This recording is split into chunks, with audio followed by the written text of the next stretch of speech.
अस्सलाम वालेकुम। वालेकुम अस्सलाम। जी फरमाइए मेरी बहन। आमिर भाई, मैं हिना बात कर रही हूँ कराची से। जी हिना फरमाइए। हाँ जी, आमिर भाई मैंने ख्वाब देखा था 26 शबान और 27 दिसंबर थी, तकरीबन 15 साल पहले की बात है जी। कि मैं जो हूँ जाग रही थी, एकदम मेरी आंख लगी सवेरे तो देख रही एकदम बिल्कुल पथरीली जमीन है, जैसे दरारें पड़ी रहती हैं ऐसी जमीन है और बहुत ही बड़ा और घना दरख्त है, लेकिन वो भी बिल्कुल बंजर, जैसे दीमक लगा हुआ होता है ना, इस टाइप का हो रहा है। सही। घास भी है, वो भी सब ऐसे ही है, अजीब बिल्कुल एकदम अजीब से खुश्क बिल्कुल। तो इतने में एक परिंदा आकर, जिसके सर पे सुनहरा ताज होता है, चोंच भी उसकी सुनहरी होती है और तकरीबन सब रंग होते हैं, बहुत खूबसूरत परिंदा।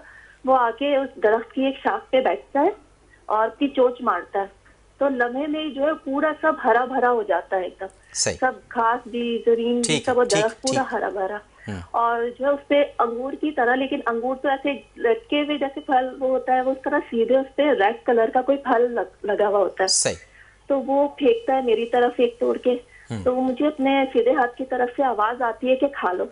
वो मैं खा लेती हूँ, फिर उसने दूसरा फेंका, तीसरा, इस तरह मैंने 3 खा ली। जब चौथा फेंका तो मैं आधा खा के फेंक देती हूँ। सही। और फिर मैं अपने सीधे हाथ की तरफ देखती हूँ तो वहां पर एक धुआं धुआं सा है और कोई मुझे सफेद कपड़ों में कोई नजर आते हैं। सही। और वो मुझसे कहते हैं कि उस वक्त मैं प्रेग्नेंट थी, यानी तो वो मुझसे कहते हैं कि ये जो बच्चा आने वाला है ये बेटा होगा और तुम्हें इसका बहुत ख्याल रखना है। ठीक है। ये कुतुबुल हरीम है। क्या है ये? कुतुबुल हरीम है।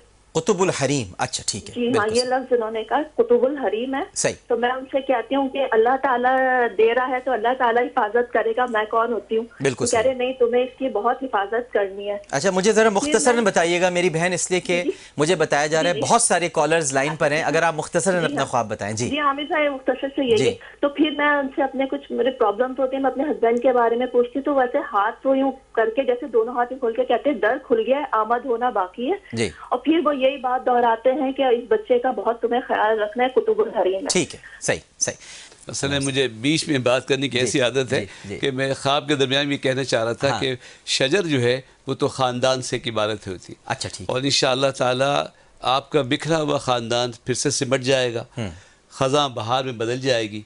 और यकीनन किसी ऐसी हस्ती की आमद होनी चाहिए जिसको कुछ दीन से भी ताल्लुक़ हो, दुनिया से भी। ये जो घास है वो तो दुनिया की नशो नुमा है, और वो जो सोने का ताज है वो आने वाला परिंदा जो रूह है और उसका दीन से और रूहानियत से ताल्लुक़ है। और कुतुबुल हरीम तो वो एक दो इशारा दिए कि इसके बाद आपको हरम शरीफ की ज़ियारत होनी चाहिए थी, पता नहीं जा सके। नहीं, असल में हम उनसे सवालात नहीं कर सके, अगर वो मुख्तसर बयान करती तो हम ये सब पूछते भी कि बच्चा हुआ कि नहीं हुआ। बहुत अच्छा ख्वाब है, और खुसूसन आपके बाद जो है आपके ख़ानदान में नेकियों का बहुत फ़रोग़ हासिल होगा। मुबारक। माशाअल्लाह माशाअल्लाह, सुभान अल्लाह। सुबह आपने एक बड़ी खूबसूरत इसमें बात कही है, मैं बाद में तालीम के लिए आपसे पूछूंगा कि वो जो आपने फरमाया है, अब मेरी बहन इस वक्त लाइन पर होती तो मैं ज़रूर इस वक्त सवाल उनसे पूछता। आपने जो फरमाया कि बिखरा हुआ ख़ानदान यकजा हो जाएगा, फिर से हरा भरा हो जाएगा, तो यानी आप इसमें ये भी ताबीर में ले रहे हैं कि शायद कुछ ऐसे मामलात थे कि घर इनका शायद बिखरा हुआ, जो सूखा हुआ शजर था वो फिर से हरा भरा हो गया, जिसमें दीमक लग गई थी, दीमक लग गई, वीरान हो गया था, दरारें पड़ी हुई थी।